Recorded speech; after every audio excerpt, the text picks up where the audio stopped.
अस्सलाम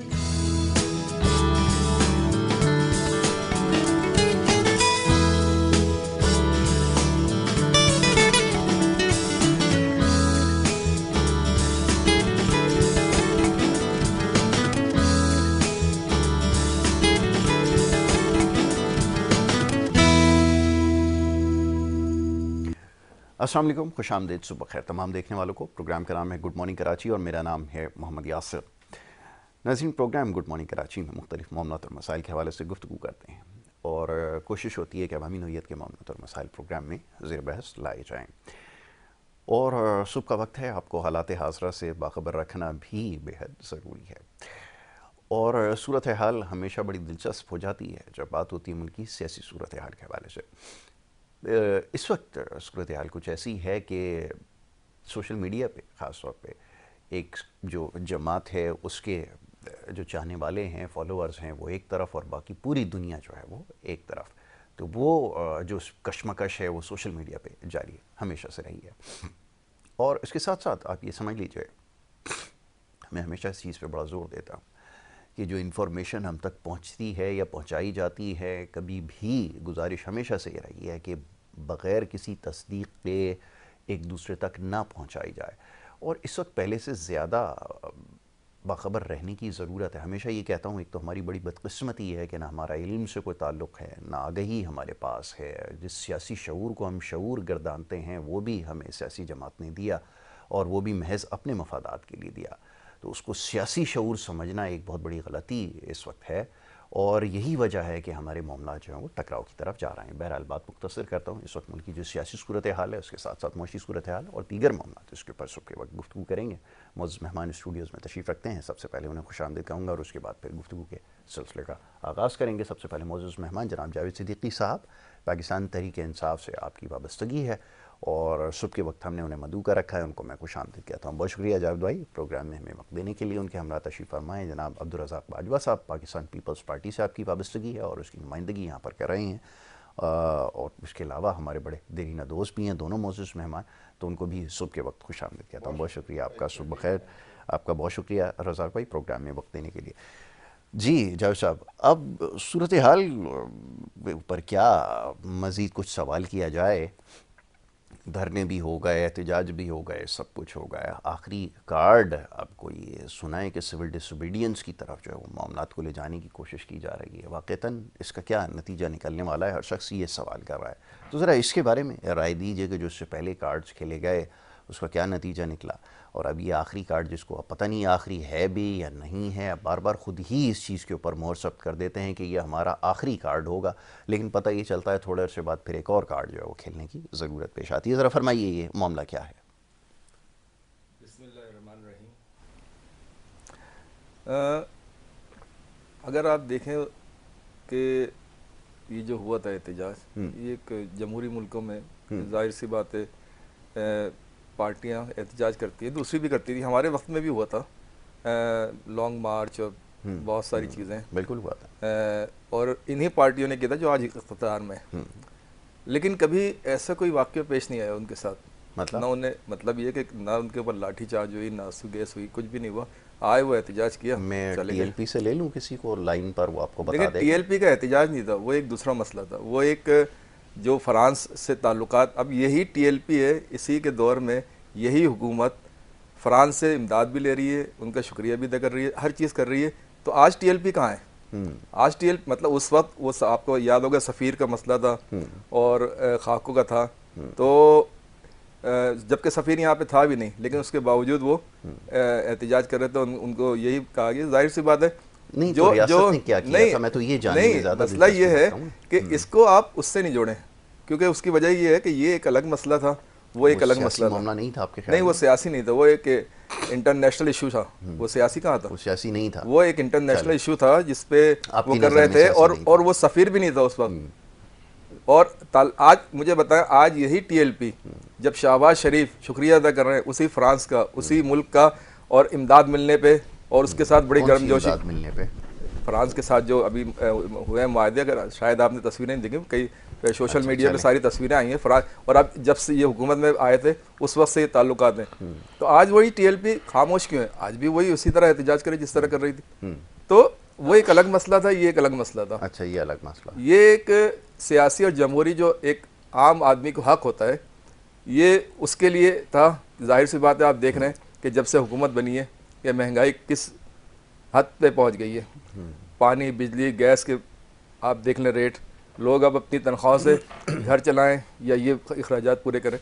तो ये इनका एक जमहूरी हक हर पार्टी का होता है, वो एहतजाज करती है हुकूमत के। तो ये महंगाई के लिए था एहतजाज जो था? नहीं, ये इसमें सारी चीज़ें शामिल थी। अच्छा, फिर दूसरी बात ये कि एक दूसरा मसला जो चल रहा था, आप देख रहे हैं कि कोर्ट्स, सुप्रीम कोर्ट हो, हाई कोर्ट हो, उसने कई दफ़ा ऑर्डर दिए कि इनको बरी कर दिया जाए, रिहा कर दिया जाए, लेकिन आप फिर उनको ज़बरदस्ती, क्योंकि आपका मकसद पार्टी को दीवार से लगाना, उनको खामोश करना, उनको डराना धमकाना है।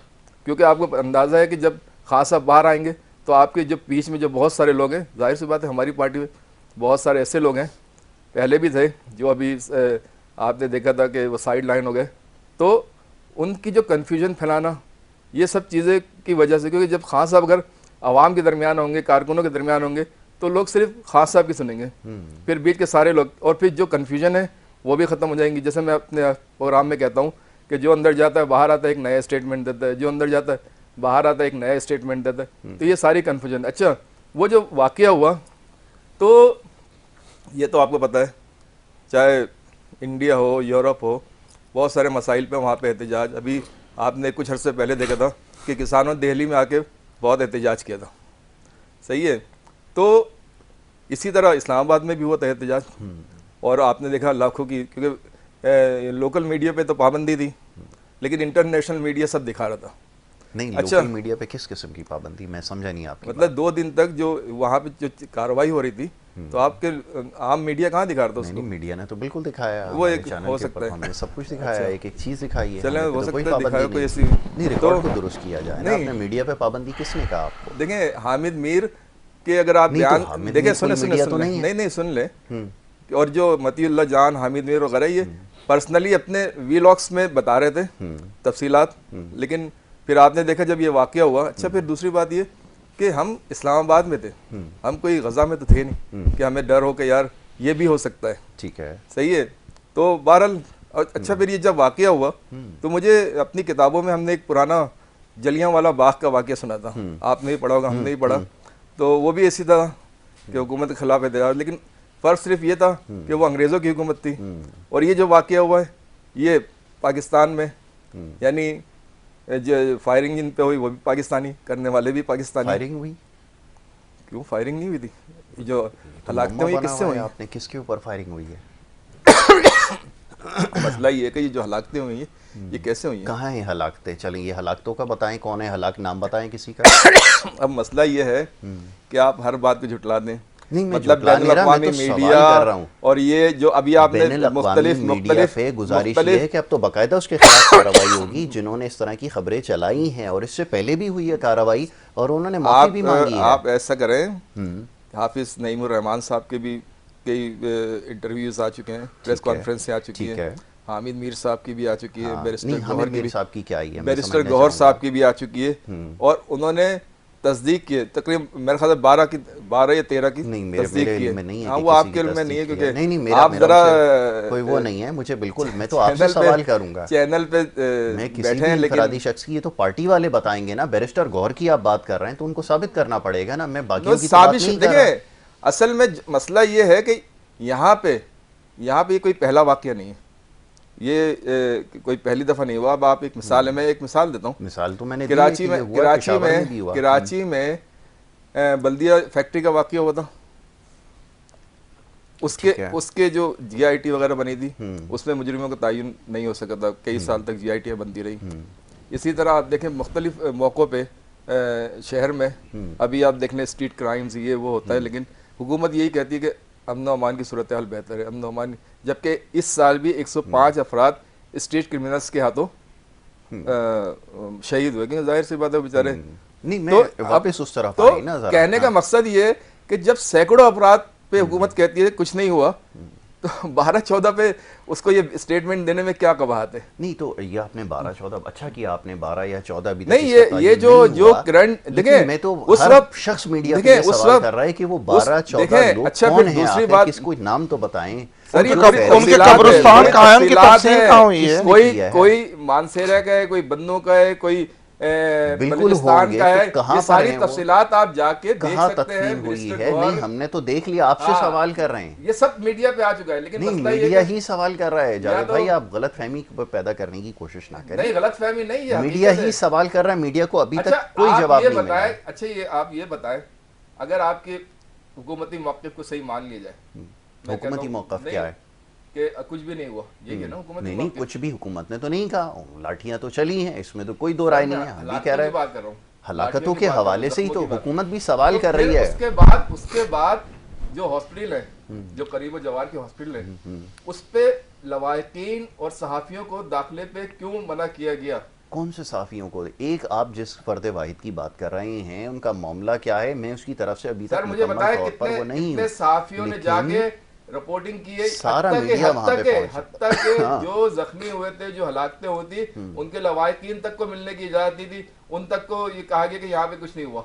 नहीं, ये तो बात सर, अब समझ में नहीं आ रही। अगर हकीकत को इस तरह झुटलाएंगे, और यही सवाल कर रहा हूं, हकीकत जानने की कोशिश कर रहा हूं। आज आप देख रहे हैं कि सियासत में चोर डाकू लुटेरे जो कब्जा जमाए बैठे हुए हैं, उसकी वजह यही है कि आप हकीकत को तस्लीम नहीं कर रहे। अच्छा, अब मैं आऊँगा अब्दुल रज़ाक बाजवा साहब की तरफ से। रज़ाक भाई, ये फरमाइए कि बड़ी तादाद में हलाकतें भी हो गई, गोलियां भी चल गई, ये भी हो गए, टैंक भी आ गए, तोपें भी आ गई, और फिर ये कि ये पहला मौका भी नहीं है। उन्होंने कहा कि ये पहला दफ़ा ऐसा हुआ। जड़ियांवाला बाग का आपको पता है वो वाक़या, वो उसके साथ उन्होंने मिला दिया कि वहाँ पर भी जो हुआ था वो यहाँ पर हुआ। ये है क्या वाक़तन? ये ज़रा फरमाइए, कोई बुद्धि सुलझती हुई नज़र आ रही है कि ये तो दावा कर रहे हैं बड़ी तादाद में हलाकतें, मैं तो अभी तक तलाश कर रहा हूँ उन लोगों को। देखिए, अभी मेरे भाई ने जो जिनका ताल्लुक तहरीक इंसाफ से, जावेद सदीकी साहब ने इरशाद फरमाया, वो जलियांवाला बाग और सिविल नाफरमानी, ये सब इंडिया के वाक़यात है। पाकिस्तान में तो आज तक नहीं सिविल नाफरमानी नहीं हुई, ये तो गांधी जी ने की थी सिविल नाफरमानी। और उन्होंने उस वक्त की जो हुकूमत थी हिंदुस्तान पर, उन्होंने वहाँ का खाना, वहाँ अपनी गंदम बीजना शुरू कर दी थी। ऐसे बहुत बड़े सियासतदान थे, देखें वो, चाहे वो हमारे मुखालिफ थे, चाहे वो दूसरी कंट्री या मज़हब से, लेकिन देखें बहुत नामवर, बहुत पॉपुलर, बहुत बड़े सियासतदान थे। तो आप देखें, जब उन्होंने सिविल नाफरमानी की गांधी जी ने ऐलान किया था, तो उन्होंने उस कंट्री का, यानी वहाँ का कपड़ा पहनना बंद कर दिया था और खड्डी लगा ली थी घर पे, खुद अपना कपड़ा उन्होंने खुद बुना था। तो क्या बातें करते हैं यार ये लोग, ये नामलूद हैं, इन्हें क्या पता तारीख का। और बता रहे जलियांवाला बाग में जो है वो एहतजाज करने वालों पर गोलियां बरसाई गई, बिल्कुल बरसाई गई थी, उसमें वो लोग मरे थे, उनकी तारीख आज भी है, उनके कब्रिस्तान आज भी हैं, लोग उनके किस्से किताबों में भी लिखे हुए हैं, सोशल मीडिया पर भी दुनिया भर में मौजूद है, और वो एक हकीकत थी। लेकिन यहाँ तो कुछ भी नहीं हुआ। यहाँ तो ये आए थे आज़ादी हासिल करने के लिए, दारुल खिलाफे पर कब्ज़ा जमाने के लिए और ख़ान साहब को आज़ाद करवाने के लिए बज़ौर ताकत। आप मुझे बताएं यासिर साहब, मैं एक तालिब इल्म हूँ, सियासत का एक छोटा सा वर्कर हूँ, कारकुन हूँ, जो मैंने तो आज तक नहीं देखा कि किसी भी कंट्री में। नहीं तो पर्दादारी क्यों है? अब जैसे बहुत सारे सवाल, जैसे इन्होंने बहुत सारी बातों की निशानदेही की कि कुछ चीज़ें हैं जो छुपाई जा रही हैं, रियासत छुपाने की कोशिश कर रही है, उसकी ज़रूरत क्यों? देखें जी, ये जो हमारे तहरीक इंसाफ के दोस्त हैं, ये इनकी सोशल मीडिया इतनी तेज़ है कि ये तो एक वाक़या ख़ुद से भी बना करके पेश कर देते हैं। सुबह 6 बजे आप देखें फेसबुक पर, रात 3 बजे तक उसका ट्रेंड चला के बर्बाद कर देते हैं, ये झूठ को सच बना देते हैं। ऐसा कुछ नहीं हुआ। ठीक है, वहाँ पर ज़ाहिर है जब ये आए जबरन, वहाँ 144 लगी हुई थी, 245 आर्मी की कस्टडी में दे दिया गया था दारुल खिलाफा, इसलिए कि वहाँ पहले से ये कई बार वहाँ बदअमनी कर चुके थे। वहाँ हमारे बाहर के रूस के प्रेसिडेंट आए हुए थे, वहाँ मुल्की मुआहदे हो रहे थे, वहाँ की सूरत-ए-हाल को बेहतर रखने के लिए 144 लगाई उन्होंने। जब इन्होंने नहीं माना, इन्हें अटक पर रोका, ये कह रहे नहीं जी मैं वहाँ बज़ौर जो हमारे चीफ मिनिस्टर साहब हैं गंडापुर साहब, वो फोर्सेस के साथ आते हैं वहाँ पर, KPK की जो फोर्सेस है उनके हमरा जब आए तो उन्होंने अच्छा एक इकदाम किया। पहले तो हमें बहुत ज़्यादा तकलीफ हो रही थी पंजाब गवर्नमेंट के या फेडरल गवर्नमेंट के रवैयों से कि ये क्या कर रहे हैं ये लोग, वो हर चीज़ को तहस नहस करते हुए आगे बढ़ रहे हैं। चलिए वो आ गए थे, उन्हें एक जगह भी दी गई कि जी आप फलानी जगह पर जाके बैठ जाए और अपना, और मैं समझता हूँ कि अगर इनमें तरीके इंसाफ में 2-4 लोग भी सियासी शऊर रखने वाले लोग होते तो बेहतरीन मौका था वो गवर्नमेंट के ऑफर को कबूल करने का, और जाके वहाँ बैठ जाते, एहतजाज करते और एक लंबा तवील एहतजाज करते जिसमें जो है ना एक बल्ब भी ना टूटता, एक कांच का गिलास भी ना टूटता, एक दरख्त भी इस्लामाबाद का। और ये फिर मिसाल देने के लायक, देखें जी पिछले हम पर जो पहले के इल्ज़ाम हैं हमने वो भी धो दिए। देखें हमारे वर्कर पुरअमन बैठे वहाँ 10-20 दिन 50 दिन 100 दिन 500, पहले भी तो 126 दिन चलते हुए खूबसूरत पाकिस्तान के खिलाफ ये लोग बैठ गए थे ना। अच्छा रज़ाक भाई, कता कलामी की माज़रत चाहूँगा, एक छोटी सी ब्रेक के लिए कहा जा रहा है, एक छोटी सी ब्रेक यहाँ पर लेनी, और ब्रेक के बाद जब वापस आएंगे तो गुफ्तगू के सिलसिले को जारी रखेंगे। आप देखते रहिए हमारा प्रोग्राम।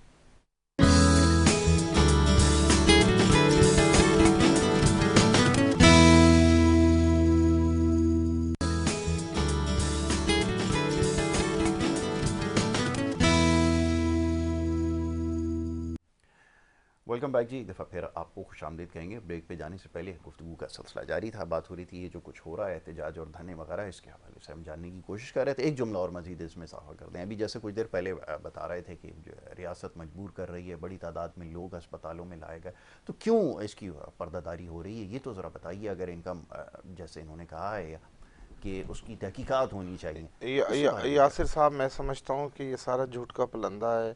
आज के इतने जदीद दौर में जिस हर बंदे के पास अपना कैमरा है, अपना मोबाइल है, चाहे वो डॉक्टर है, चाहे वो सीपर है, चाहे वो पुलिस ऑफिसर है, या कोई किसान है, मजदूर है, ऐसा आज के दौर में कोई ऐसा छुपाया नहीं जा सकता। ये सारा प्रोपेगेंडा हमारी फोर्सेस के ख़िलाफ़, हमारे दिफाई इदारों के ख़िलाफ़, फेडरल गवर्नमेंट के ख़िलाफ़ करके ये न जाने किसको खुश करना चाहते हैं। ये इसराइल को खुश करना चाहते हैं या ये इंडिया को खुश करना चाहते हैं, ये मुझे नहीं पता इनके क्या आज़ाद व मकासद हैं। देखिए, एक मुहब्बे वतन सियासी जमातें, सारी सियासी जमातों पे अच्छे बुरे वक्त आए। आपको नून लीग का वक्त याद होगा कि मियाँ नवाज, उनका मेरा उनकी जमात से कोई ताल्लुक़ नहीं, एज ए सियासी वर्कर, मैंने अपनी आंखों से देखा था कि बेगम कलसूम नवाज, जो अल्लाह पाक उनके दर्जात बुलंद फरमाए, वो गाड़ी में बैठी हुई थी। तो उस वक्त की जो वो इंतज़ामिया थी इस्लामाबाद में या पता नहीं कौन सी, उन्होंने उनकी गाड़ी करेन के ज़रिए उठा ली थी और वो उसके अंदर मौजूद थी।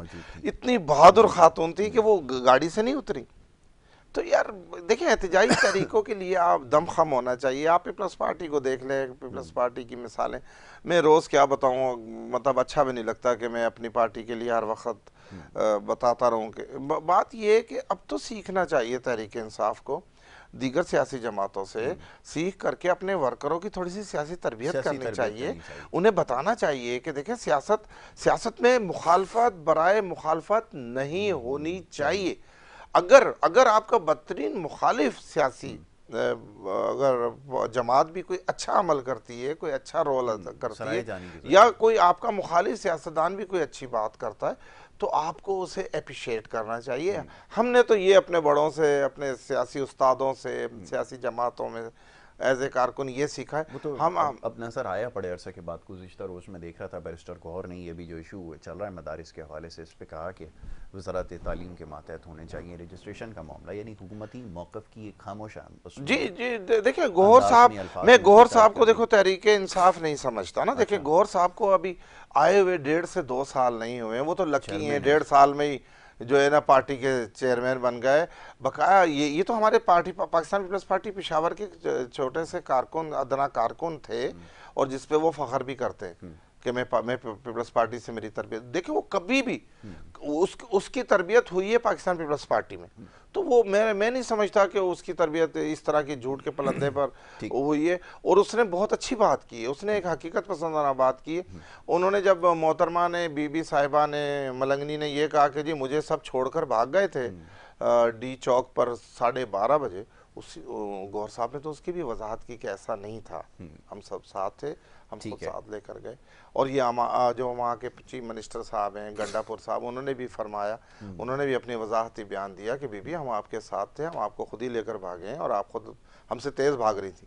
ये उन्होंने कहा कि हमारी रफ्तार कम थी, आपकी ज़्यादा थी। अच्छा, अब ये जो दो तीन चीज़ों की निशानदेही की है, बल्कि ज़्यादा मामलात की निशानदेही की है। एक तो तरबियत साजी के हवाले से बात हुई, और फिर ये कि जो एक मम्मा बना हुआ है कि बयान में तजादात ही तजादात हैं। कोई कुछ बात करता है, पार्टी चेयरमैन कुछ कह रहे हैं, कोई कुछ कह रहा है, फलाना वकील कुछ कह रहा है, गंडा सिंह साहब कुछ वो कह रहे हैं, हर शख्स मतलब एक अलग जो है वो कर रहा है। क्यों इतना हुआ है, बताइए।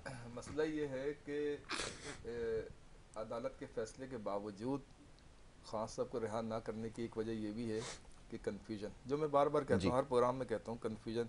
क्योंकि लाजमी सी बात है कि अभी खान साहब बाहर आएंगे, दूध का दूध और पानी का पानी हो जाएगा, कौन सही कौन गलत ये सब हो जाएगा। अच्छा, अभी इन्होंने एक मिसाल दी कि गोलियाँ चल रही थी। मुझे ये बता दें कि जरदारी साहब ने राहिल शरीफ के दौर में एक बयान दिया था, है, और उस बयान के बाद वो ऐसे भागे थे दुबई कि जब तक राहिल शरीफ की हुकूमत मतलब चीफ ऑफ आर्मी स्टाफ थे, जरदारी साहब वापस नहीं आए।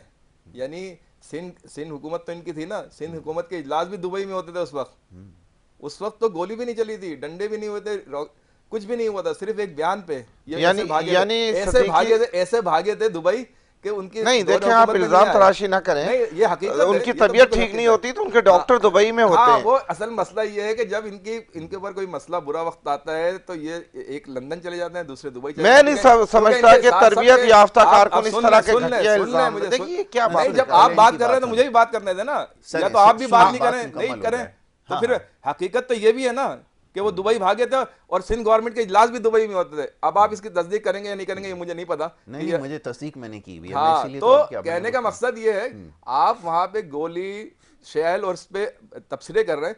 उस वक्त तो ना गोली चली थी, ना शैल थे, ना लाठी चार्ज थी, सिर्फ एक बयान दिया था कि आप 3 साल के लिए 5 साल के लिए आते हैं और हम होते हैं और ये है फला है ढिमका है, जो भी बयान दिया था। और उसके बाद जब तक राहिल शरीफ का दौरे चीफ ऑफ आर्मी स्टाफ रहे, ये वापस पलट के पाकिस्तान नहीं आए, क्योंकि इन्होंने सबने अपनी जायदादें, अपना पैसा, बैंक बैलेंस, किसी ने दुबई में रखा हुआ है, किसी ने लंदन में रखा हुआ है। तो ये जब भी बुरा वक्त आता है तो ये भागते हैं वहां पे। ठीक है। तो कहने का मकसद ये है कि ये इनकी तारीख है, ये दूसरे की तारीख क्या बताते हैं, दूसरे की तारीख तो कुछ भी नहीं है। वो तो जेल में 1.5 साल से, और जब बाहर आएंगे तो भी पाकिस्तान में रहेंगे। अभी भी इनकी तबीयतें आपको पता है, जैसे इनकी तबीयतें खराब हो जाती हैं, कोई 1 महीने बाद चला जाता है, कोई 2 महीने बाद चला जाता है, कोई डंडा लेके जाता है, कोई कुछ लेके जाता है। तो आप अपनी तारीख देखें और उसके बाद किसी के ऊपर उंगली उठाइएगा कि क्या हुआ क्या नहीं हुआ। और कहने का मकसद ये है कि अगर आपकी गवर्नेंस, क्योंकि जाहिर सी बात है 2018 में पीटीआई गवर्नमेंट में आई थी, इससे पहले तो यही पार्टियां थी ना 88 से, बल्कि मियाँ साहब तो उससे पहले से चीफ मिनिस्टर पंजाब थे।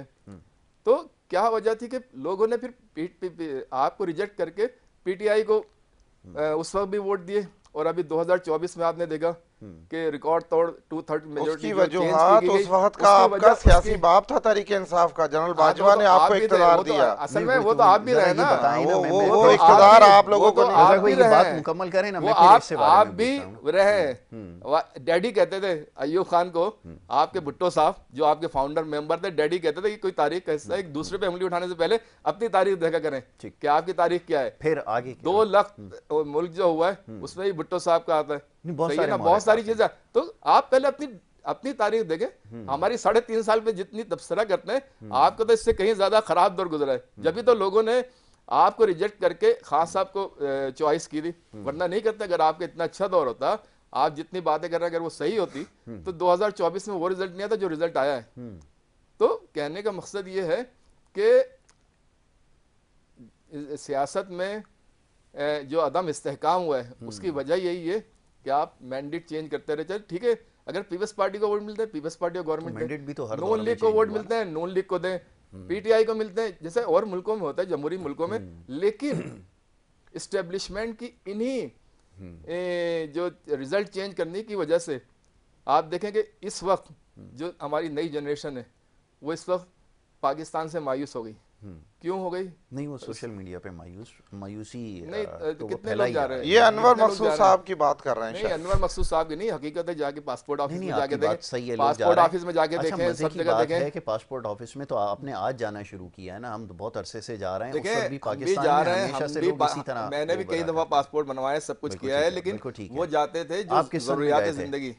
मैंने तो अभी भी कुछ आपके अरसे पहले जाने ही की किया है। वजह क्या थी? आप जरा हाँ। सोच कर जवाब दीजिएगा। आप भी गए नहीं, थे ना, लेकिन हम भी लेकिन गए थे, देखिए लेकिन ये इसका मकसद नहीं था कि हकीकत को झुटलाने से नहीं तो हकीकत चेंज से नहीं होगी। मैं हकीकत इस ही वक्त बयान कर जितना रहा हूँ। पाकिस्तान नौजवान में हर जितना दौर में लोग बाहर गए। नौजवान तालीम के पाकिस्तान लिए अगर छोड़ने कोई बच्चे देखिए, जा रहे हैं, तालीम कारोबार नहीं, के लिए जा तालीम रहे के लिए हैं, तो हर या साल जाते हैं, हर या साल अब जाते हैं, मैं जरा उनको लेकिन मौका दूंगा। ये अब जो तालीम बात के लिए हुई नहीं है जा ना, रहे, ये मायूस होकर जा रहे मायूस हैं। होकर जा रहे हैं, ये मायूस देखिए मायूस हो सदीकी गए हैं साहब, ये निज़ाम से। आपने जिस कदर ज्यादा जितना मायूस यूथिया ने पाकिस्तान को किया हुआ तो है सर या बनाया हुआ है, आप अपने दौर में सही अगर कहते हैं ना, हमारी आपके जरूरत ही नहीं पड़ती। आपकी खान साहब अब की जवाब जरूरत ही देने इसीलिए दें। पड़ी कि आप नाकाम थे, रियासत को अभी देख लें जो जवाब हालात तो है। देने देना, जवाब तो वही देंगे ना। हाँ, आपकी जो रफ्तार है बताने की कि 10 लाख रात को चले गए, 15 लाख सुबह को चले गए और 25 लाख अभी जो है पाइपलाइन में, इस हिसाब से तो इतने तो हमारी यहाँ आबादी नहीं है यार। 24 करोड़ की टोटल आबादी सर है। जाके रिकॉर्ड चेक कर उसमें लें, बात तो नहीं। मेरी रिकॉर्ड चेक कर गुजारिश लें। है कि बिल्कुल गए होंगे, और रोजगार के लिए जाना कोई गुनाह भी नहीं है। तालीम हासिल करने के लिए बाहर ममालिक में जाना, अपने रिज़्क तलाश करना कोई और बुरी बात मल्टीनेशनल नहीं है। कंपनियां जो बात जा रही मुकम्मल हैं। हो। और बात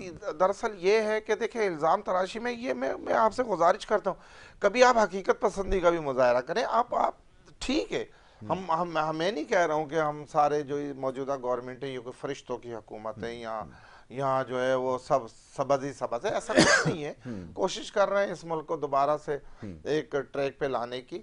तो ये इल्ज़ाम लगाना कि पाकिस्तान के लोग बहुत मायूस हैं, पाकिस्तान के नौजवान वो जो है वो बॉर्डर क्रॉस कर रहे हैं, ऐसा कुछ नहीं है। अल्हम्दुलिल्लाह हमारे नौजवानों को इस वतन से, इस मुल्क से मोहब्बत है। वो कुछ अरसे के लिए भटक गए थे, उनकी जहन साजी की गई थी, उन्हें क्या ख्वाब दिखाए गए थे कि जी आप बाहर से भी लोग हमारे पास जॉब्स करने के लिए आएंगे।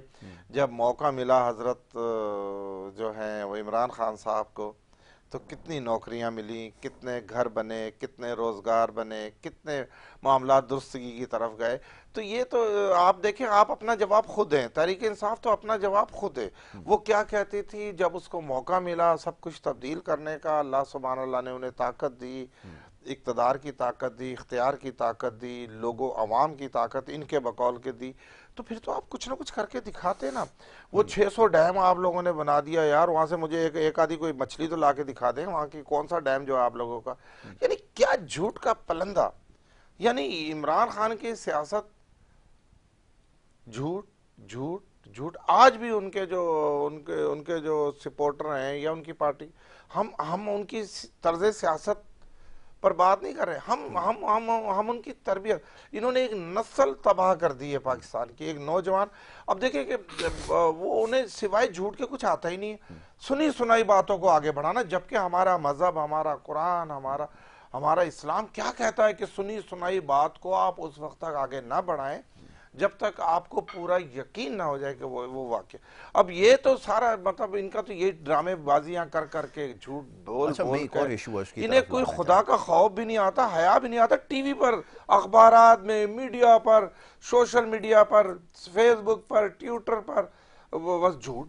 बाबा झूठ क्या फायदा है? अच्छा, अब एक बात बताएं, चलें इसको एक तरफ रखते हुए इशू की तरफ आ जाते हैं ना। अब तो डायलॉग की बात हो रही है, अब तो कि डायलॉग किए जाएंगे, इंसानों से क्या फरिश्तों से भी डायलॉग करने के लिए तैयार हैं, नहीं कि सद तक राजी हो गए।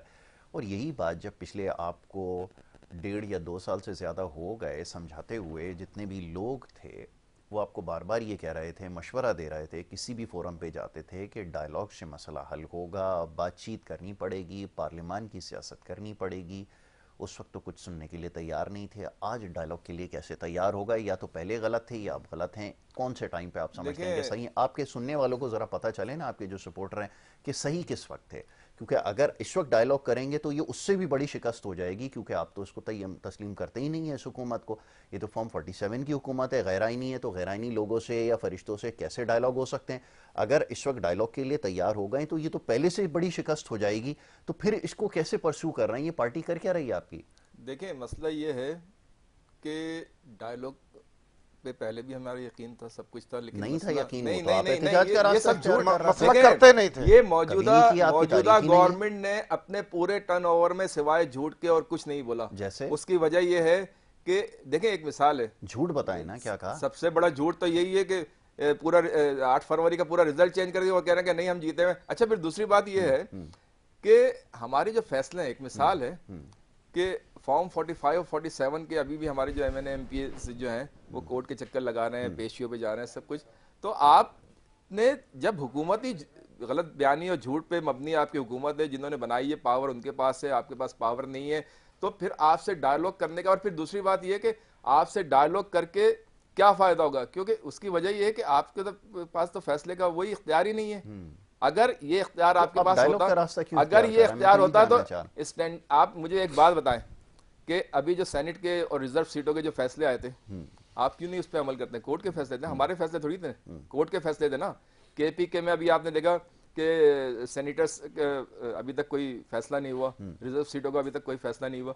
आप जब इस तरह धांधली करेंगे कि तरमीमें पास करने के लिए आप वो जो सियासी अमल है उसको ब्रेक कर देंगे और उसके बाद बोलेंगे डायलॉग कर लें, जब आप हारे हुए को जितवाएंगे और उसके बाद बोलेंगे डायलॉग कर लें। अरे भैया, आप सर के बल तैयार हो चुके हो, आप मुझे बताएं अगर सिंध में, अरे हम आपसे पूछ रहे हैं, अब आप क्यों कर रहे हो? आप क्या जवाब दे रहे हो? खामोश। सिंध में अगर इनकी बेसाखियां ना हो एस्टेब्लिशमेंट की, तो पीपल्स जिस तरह एमकेएम का सफाया हुआ है कराची से, आपने देखा 15 नशिस्तों पे जो धांधली हुई है, सिंध से भी ऐसे ही हो। क्यों? क्यों पूरा सिंध इनसे बेजार है, क्योंकि सिंध में इन्होंने 40 साल में क्या दिया? तो बुनियादी सहूलत नहीं दी।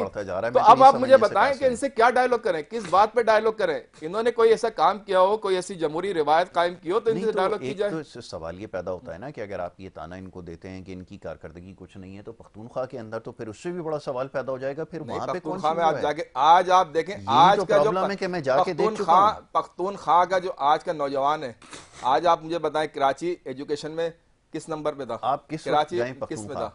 नहीं, मेरा तो मुलाकात होती रहती है, मेरे साथ तो वो यहाँ पे मिल लेते हैं। मैं वहाँ देखें, अब क्या कहीं आपको जाने नौजवानों की बात अगर कहीं जाने की जरूरत नहीं है, अब कहीं आपको जाने की जरूरत नहीं है, आपको बैठे बैठे सारी मालूमात आती है। पख्तूनख्वा का इस वक्त नौजवान है, मैं आपको बड़े वसूख से ये बात कह रहा हूँ, मैं आपको ले चलता हूँ, मैंने पूरे पाकिस्तान में नौजवान को इतना कहीं से मायूस नहीं आपकी बात में मैं आपको बिल्कुल गैर जानिबदाराना वो बता रहा हूँ अपनी कि जो मैंने इंटरव्यूज किए नौजवानों से, स्कूल कॉलेज की यूनिवर्सिटी के बच्चों के पास गया, आपके इल्म में होगा, आपके भी इल्म में, मैं लोगों से मिला, कारोबारी तबके से मिला, सियासतदानों से मिला, सबसे मिला, सबकी यही राय है कि सबसे बुरा हाल हमारे इस सूबे का है। उसमें वो लोग भी शामिल है, मैं नाम नहीं ले सकता, जो बराह रास्त जिनका ताल्लुक आपकी पार्टी से, आपके एमपीएस एमएनएस भी, बहुत सारे और दीगर लोग भी हैं। अच्छा, राय उनकी ज्यादा मुख्तलिफ नहीं है। अगर आपकी ये बात सही मान ली जाए, तो आपने देखा कि जिस तरह 3 सूबों में आपने धांधली करके अपनी हुकूमत बनाई, उस तरह आप पख्तूनख्वा में धांधली नहीं हुई, बाकी सब जगह धांधली हुई है। वहां तो आप कह रहे हैं कि लोग जो है एहसास महरूमे के शिकार है। अभी आप ही ने कहा कि एहसास महरूमे के शिकार है सब। फिर आपने देखा इस्लामाबाद के जलसे में सबसे ज्यादा जो तादाद थी वो खैबर पख्तूनख्वा के लोगों की पख्तूनख्वा से ही थी। नहीं, सिर्फ खैबर नहीं, पूरे पाकिस्तान से थी। आपकी गलत बयानी है, और जो आप प्रोपेगेंडे करते रहते हैं। पूरे पाकिस्तान से, पूरे पाकिस्तान से पंजाब से लीडर बताएं, कोई एक लीडर का नाम बता दें। अब मैं आपको एक मिसाल देता हूँ। मिसाल नहीं, मिसाल ना दें, आरिफ अलवी साहब नहीं कहते, आरिफ अलवी साहब, मैं तो खुद ही ढूंढ रहा हूं उनको, आज तक आपको नजर आए? सर ये तो आप इसका मतलब है एक तरफा मामलात करते हैं। नहीं तो कहां है? मसला ये है कि सब जगह से लोग गए थे, आप लीडर की क्यों कर रहे हैं? आप गए थे? लोग गए, आप गए थे? उनका जवाब आप गए थे? आप मुझे आप अपनी बताएं। मैं यहाँ पे था, तो बस बात खत्म हो गई ना। नहीं तो मैं आप उनकी देखें, आप झूठ का फुलंदा करते हैं, झूठ का फुलंदा करते हैं। अब ये डायलॉग को अगर परस्यू कर रहे हैं तो इसकी मुखालफत क्यों की जा रही है और क्यों सवालात उठ रहे हैं कि भाई ये तो सियासी अमल का हिस्सा बनने जा रहे हैं? यासिर साहब, अगर तहरीके इंसाफ सियासी अमल का हिस्सा बनने जा रही है तो मैं इसको खुश आइन कहूँगा, ये बहुत अच्छा अमल है। और मैं तहरीके इंसाफ को ये इसकी जो भी मौजूदा टूटी फूटी क़यादत है, जिस तरह की भी है, मैं उन सबसे गुजारिश करूंगा कि देखिए डायलॉग करें, आप सियासी जमातों के साथ मिलें। किससे करें?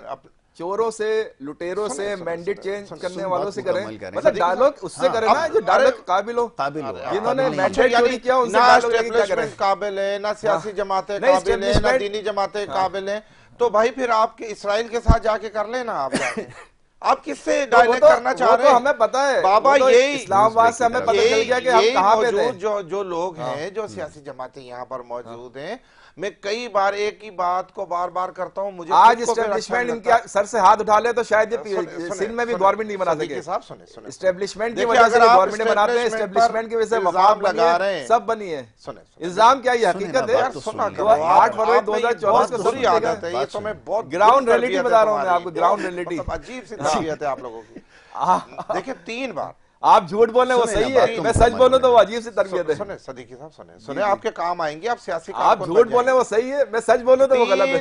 तीन मर्तबा मियां नवाज शरीफ की हुकूमत बकौल इनके, या ये जो जितने इल्जाम लगाते हैं, मैं सरेआम कहता हूं कि उस वक्त के ताकतमंद हलकों ने गिराई सुप्रीम कोर्ट के साथ मिलकर 3 मर्तबा, 1 2 3, ओके, 2 मर्तबा बेनजीर साहबा की गवर्नमेंट गिराई। वक्त मेरे पास रज़ाक भाई खत्म हो गया, मुख्तसर कर लें। मुख्तसर ये है कि देखिए जल्दी फिर भी अगर मैं भी बोल मुज़ाकरात सकूं। के लिए आना पड़ा टेबल टॉक। हाँ। टेबल टॉक ये, और अगर मसले हल तहरीक है। इंसाफ टेबल टॉक पर आ रही है या आना चाहती है, या इनके कोई संजीदा सियासतदान इस अमल का हिस्सा इसको बनना वेलकम चाहते हैं, मैं करेंगे। उनको अप्रिशिएट करता हूं। बहुत शुक्रिया लेकिन रज़ाक बाजवा ये साहब, जावेद सिद्दीकी रज़ाक साहब, वक्त बाजवा खत्म हो साहब गया की एक मेरे बात पास। बड़ी दोनों है का कि बहुत शुक्रिया। सच बोलो ब्रेक की तरफ तो हमें जाना है, ब्रेक के गलत बाद है और दूसरा झूठ बोलो तो सेगमेंट सही है। का आगाज होगा। आप देखते रहिए हमारा प्रोग्राम।